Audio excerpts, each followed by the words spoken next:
Salam alaikum, bonjour. Le dernier des prophètes, c'est Mohammed alayhi salam. Par contre, il y a un autre messager après. Beaucoup disent que non, on va voir dans le Coran.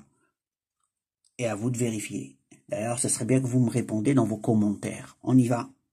Allah dit dans le Coran, وَإِذَا أَخَذَ اللَّهُ مِيثَاقَ النَّبِيِّينَ لِمَا أَتَيْتُكُم مِّن كِتَابٍ وَحِكْمَةٍ Thumma, ça veut dire puis. Maintenant, je le dis en français.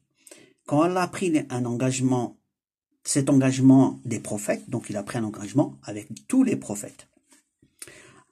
Chaque fois que je vous accorde un livre et de la sagesse, et ensuite un messager viendra confirmer ce que vous avez,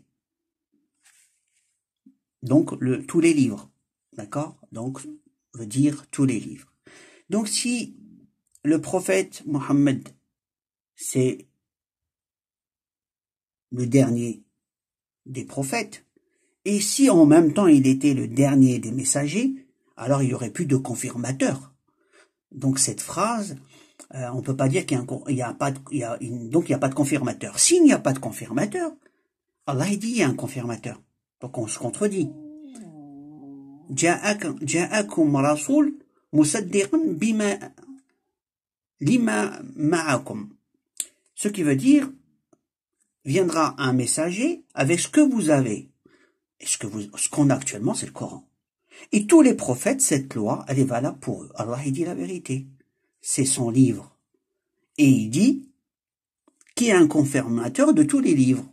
Donc, le confirmateur du livre du Coran, ça peut pas être le prophète, parce que le prophète lui-même rentre dans la première phrase, que après le prophète, il y a un messager qui vient. Donc, le messager après le prophète, ça peut être qu'une autre personne que le prophète. Il ne peut pas être en même temps, il ramène le livre et après il va revenir, à moins qu'il revienne dans une autre génération. Non, il est mort. Donc, il y a bien quelqu'un d'autre qui va venir.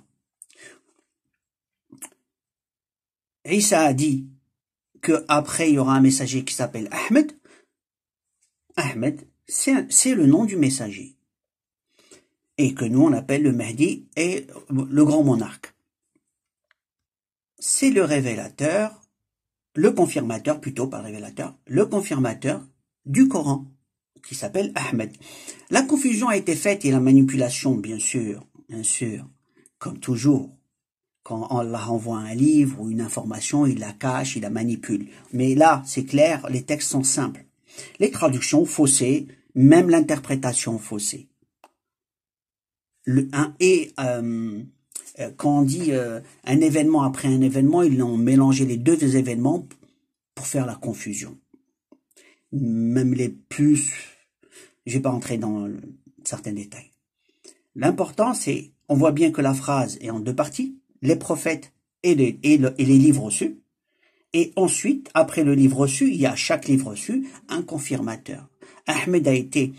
Isa a dit qu'il y aura un qui s'appelle Ahmed. Comme le prophète s'appelle Mohammed, ils ont dit c'est le même, c'est lui, il s'appelle Ahmed Mohammed. Or, non, puisqu'il nous faut bien le messager qui va confirmer le Coran, c'est lui Ahmed. Et il a bien une relation avec Isa. Il y a bien un lien. Certains diront, oui, mais les hadiths, qu'est-ce que vous allez croire, les hadiths ou le Coran, petite virgule. Deuxième des choses, si quelqu'un lit hadith, il me dit réponds-moi à ce texte. Alors c'est soit vous savez pas lire, soit il y a un problème. Maintenant, on va parler des hadiths. Les hadiths, si l'histoire humaine était vraie, on le saurait. Hein, des mensonges sur mensonges dans l'histoire des humains. Hein, on sait même plus qui est en termes de l'histoire.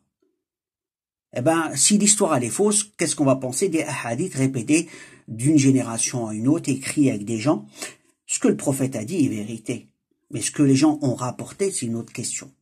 Alors quand on dit que Sahih al-Bukhari est Sahih, à se poser la question, c'est que Allah, le Tout-Puissant, a protégé Sahih al-Bukhari. Oh. Allah ne l'a pas dit dans le Coran.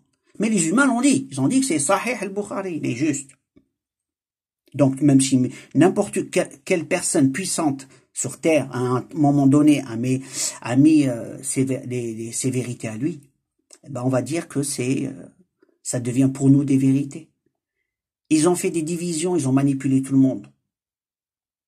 Et donc, revenons à l'essentiel, Ahmed, c'est le Mahdi, c'est le monarque, et c'est le messager d'Allah. Et là, actuellement, il est là, et il dit qu'il est messager, et on lui rit au nez, on l'écoute pas. Et quand il se présente, c'est pareil. Pourquoi? Parce que les fameux hadiths et l'explication du Coran, tout faussé. Alors maintenant, un peu d'intellect, essayez d'interpréter ces deux versets ou ce verset, et laissez des commentaires avec justification, s'il vous plaît, si vous pouvez. Ça ferait plaisir. Autre chose, je suis le monarque, je le montre avec des démonstrations numériques. Ça fait des années que je fais des vidéos et je montre ce que j'ai reçu comme info et je montre les démonstrations numériques pour expliquer, ça s'appelle Furqan, la science cachée que les anciens avaient et a été occulté, caché, comme les anciens livres ont été cachés. Tout ce qui était bon, ils l'ont caché pour eux. Et maintenant, avec les signatures de la création de Dieu, c'est le Furqan, on appelle cette science. Et ils l'ont gardé pour eux. Et il y a eu donc la signature qui montre que je suis le Mahdi. Et j'ai écrit, bon, la question est, est-ce que les gens ont assez de connaissances pour comprendre? Je l'espère. J'ai reçu une sourate. Je l'ai publiée. J'ai mis un bon moment à pour la publier. Elle dit des choses d'actualité. Entre autres, venez vers moi pour protéger la Mecque. Elle dit d'autres choses. Faut aller la voir sur mon site. Je m'appelle Iknash Mohand sur YouTube. Iknash Mohand. I-K-H-E-N-A-C-H-E. Et pour le verset, et je l'ai traduit en français, c'est ma propre traduction, à vous de faire le reste. Je vous dis, j'attends vos commentaires, s'il vous plaît, courtoisie et intellect. Je vous remercie. Que Dieu vous illumine et dans le droit chemin.